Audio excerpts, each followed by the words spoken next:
朋友们，大家好，我是武世家。今天呢，我跟大家分享如何利用微波炉来清洗我们的抹布。这两个，那就是说我们通常在厨房里面用时间长了以后呢，它必定很脏。微波炉的好处是什么？因为微波炉既可以这个加热，它自身呢有这个发射这个微波，微波本身有这个杀伤这个微生物的这个作用。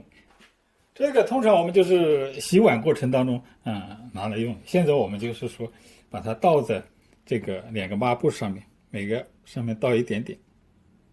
好了，这上面有这个洗涤剂了，我们用手呢这样稍微捏一下以后，这个洗涤剂呢就跑到里面去了，是吧？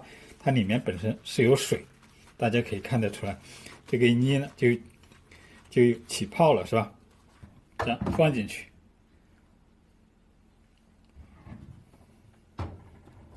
这时间我们先设置30秒，每个微波炉呢它的功率呢不一样，让它这样运转。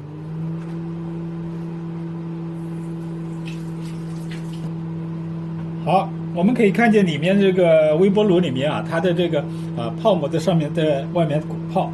由于这微波炉加热的时候它在有水分的情况下，它不仅表面加热，只要有水的地方，内部呢也同时加热。好了，现在这个30秒，半分钟来到了，我们看看这表面呢，这个稍微有点热的，但是呢，你不能这时间太长，时间太长呢，有可能这个水全部蒸发掉了，烧干了，它里面都会燃起来了，对吧？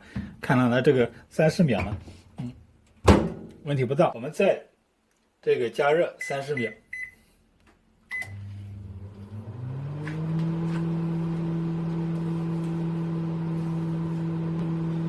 好，我们现在看见泡沫和那个抹布的表面有很多这个肥皂泡，那个鼓泡鼓出来了，表示那个表面呢已经非常热了。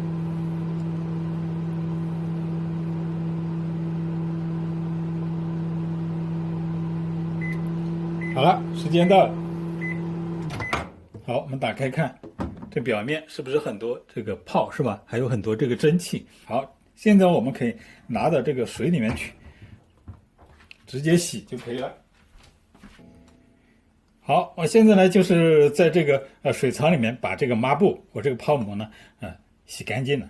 洗干净以后呢，这个我们手摸呢就可以感觉到这表面呢非常干净。如果你要仔细一点，你要用这个鼻子闻呢，它没有其他的任何的气味。这是使用微波炉呢清洗和杀菌的一种方法。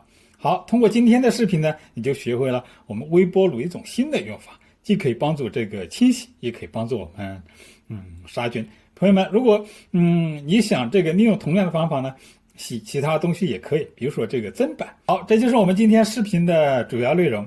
好，谢谢你的观看，我们下次见。